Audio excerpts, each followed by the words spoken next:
America ਵਿੱਚ ਇੱਕ ਪੰਜਾਬੀ ਨੂੰ 75 ਸਾਲ ਦੀ ਕੈਦ ਹੋਈ ਹੈ। ਪੰਜਾਬੀ ਜੋ ਵਿਦੇਸ਼ਾਂ ਦੇ ਵਿੱਚ ਜਾਂਦੇ ਨੇ ਅਤੇ ਮਿਹਨਤ ਕਰਕੇ ਮੱਲਾ ਮਾਰਦੇ ਨੇ, ਪਰ ਕਈਆਂ ਨੂੰ ਏਦਾਂ ਲੱਗਦਾ ਹੈ ਕਿ ਮਿਹਨਤ ਨਾ ਕਰਨੀ ਪਵੇ ਅਤੇ ਵੱਧ ਤੋਂ ਵੱਧ ਕਮਾਈ ਕੀਤੀ ਜਾ ਸਕੇ। ਕੁਝ ਅਜਿਹਾ ਹੀ ਸੋਚਿਆ ਸੀ 30 ਸਾਲ ਦੇ ਜੋਬਨਪ੍ਰੀਤ ਨੇ, ਜੋ ਇੱਕ ਟਰੱਕ ਡਰਾਈਵਰ ਸੀ।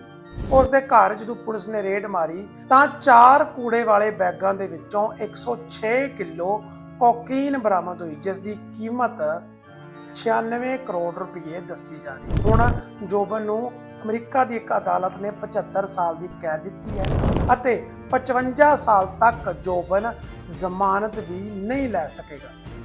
ਤੁਸੀਂ ਇਸ ਵਿਸ਼ੇ ਤੇ ਕੀ ਰਾਏ ਰੱਖਦੇ ਹੋ ਕਿ ਸੱਚਮੁੱਚ ਹੀ ਪੰਜਾਬੀਆਂ ਨੂੰ ਅਜਿਹੇ ਜਲਦੀ ਪੈਸੇ ਕਮਾਉਣ ਵਾਲੇ ਤਰੀਕੇ ਅਪਣਾਉਣੇ ਚਾਹੀਦੇ ਨੇ?